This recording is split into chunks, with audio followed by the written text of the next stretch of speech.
और अब बात करते हैं आज की बहुत बड़ी खबर की। ईरान की अमेरिकी कंपनियों को बहुत बड़ी धमकी। अमेरिका की 18 टेक कंपनियों को आईआरजीसी ने धमकी दी है। कंपनियों के कर्मचारी दफ्तर से दूर रहें। आईआरजीसी ने कहा आज रात 10 बजे तक कंपनियों को अल्टीमेटम दिया गया है।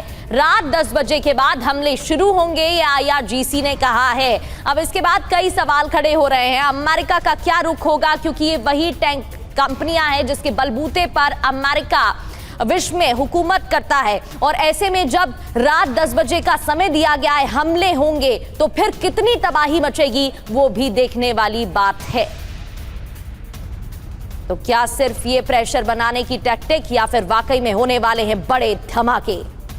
तो बड़ी खबर यही है कि क्या यह धमकी वास्तविक हमले का संकेत है या सिर्फ मनोवैज्ञानिक युद्ध का हिस्सा। मेरे सहयोगी मनीष से भी इसको लेकर करूंगी सवाल। उससे पहले सबसे बड़ी खबर है अमेरिकी कंपनीज को दी गई वो बड़ी धमकी जिसके काउंटडाउन की हो चुकी है शुरुआत, क्योंकि मध्य पूर्व में स्थित अमेरिकी कंपनीज को धमकी। सबसे बड़ी खबर है आईआरजीसी की अमेरिका की 18 टेक कंपनियों को धमकी, जहां सभी कंपनीज ईरान और अमेरिका जंग में शामिल है और ईरान के खिलाफ अभियानों में कंपनियां मददगार। हालांकि हमलों की योजना बनाने, अंजाम देने में ये कंपनियां शामिल हैं। कंपनीज यूएस, इजराइल के साथ मिलकर काम कर रही हैं। वार्निंग क्या दी गई है, क्योंकि कंपनियों के कर्मचारी अपने दफ्तर से दूर रहे, कर्मचारी तुरंत अपने ऑफिस को छोड़ दे। रात 10 बजे का वक्त, आज रात 10 बजे के बाद हमले होंगे शुरू और कंपनीज और पूरी यूनिट्स को तबाह करने को लेकर यह दावा किया जा रहा है। मनीष, ये अमेरिका की क्षमताओं के खिलाफ ईरान की स्ट्रैटेजिक मूव है, उसकी रणनीति है, या मिडिल ईस्ट के युद्ध का नया मोड़? क्योंकि ये सिर्फ एक प्रेशर टैक्टिक्स नहीं हो सकती। ये मैं इसलिए भी कह रही हूं क्योंकि ईरान जिस तरीके से मैपिंग कर चुका है, जिस तरीके से टारगेट कर रहा है, असरदार हमले हो चुके हैं ईरान की तरफ से और अब ये बड़ी धमकी। मनीष। बिल्कुल सुरभि, इसको आप केवल धमकी मत देखिए, क्योंकि अब मुझे ये दिख रहा है कि इससे मिडिल ईस्ट में और ज़्यादा तबाही हो सकती है। वो इसलिए क्योंकि अभी तक तो ईरान मिडिल ईस्ट में उन जगहों पर हमला कर रहा था जो अमेरिका के या तो सैन्य बेस थे या फिर अमेरिका और उन देशों से मिलकर काम करने वाले बड़े बड़े क्रिटिकल इंफ्रास्ट्रक्चर थे, चाहे वो ऑयल रिफाइनरी हो, एयरपोर्ट हो या पोर्ट हो, इस तरह की चीज़ें।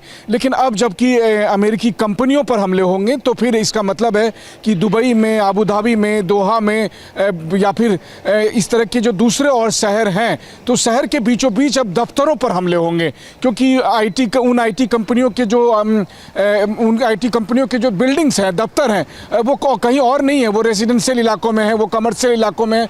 तो अब आप देखेंगे कि उन दुबई के बाजार पर ज़्यादा हमले होंगे और ऐसी स्थिति में ज़्यादा पैनिक मचेगी उन मिडिल ईस्ट देशों में और उसकी वजह से न केवल मिडिल ईस्ट देशों की इकोनॉमी बहुत बुरी तरह से प्रभावित होगी, बल्कि वहाँ पर रहने वाले लोग भी फिर ज़्यादा इनसिक्योर होंगे और फिर वो वहाँ से भागने की कोशिश करेंगे, जिससे और ज़्यादा त्राहिमाम बचेगा। रही बात इंडिया के लिए, तो देखिए भारत के भी लगभग 90 लाख लोग मिडिल ईस्ट में काम कर रहे हैं, तो वैसी स्थिति में हमारे लिए भी एक बड़ी चिंता की बात होगी। तो कहने का मतलब यह है कि अभी तक जो लड़ाई केवल मिलिट्री टू मिलिट्री के बीच चल रही थी, अब वो लड़ाई आम आदमी के जनजीवन को बुरी तरह से प्रभावित करने के लिए जा रही है। और दूसरी बात यह है कि जब आप इस तरह की कंपनियों को निशाना बनाएंगे तो कितना एयर डिफेंस का इस्तेमाल हो पाएगा, और इसीलिए अब जंग के दायरे को ईरान बढ़ा रहा है। और अफसोस की बात यह है कि 1 महीने से अधिक बीतने के बाद प्रेसिडेंट ट्रंप या इजराइल इस जंग में ईरान को ये करने से रोक नहीं सकते हैं।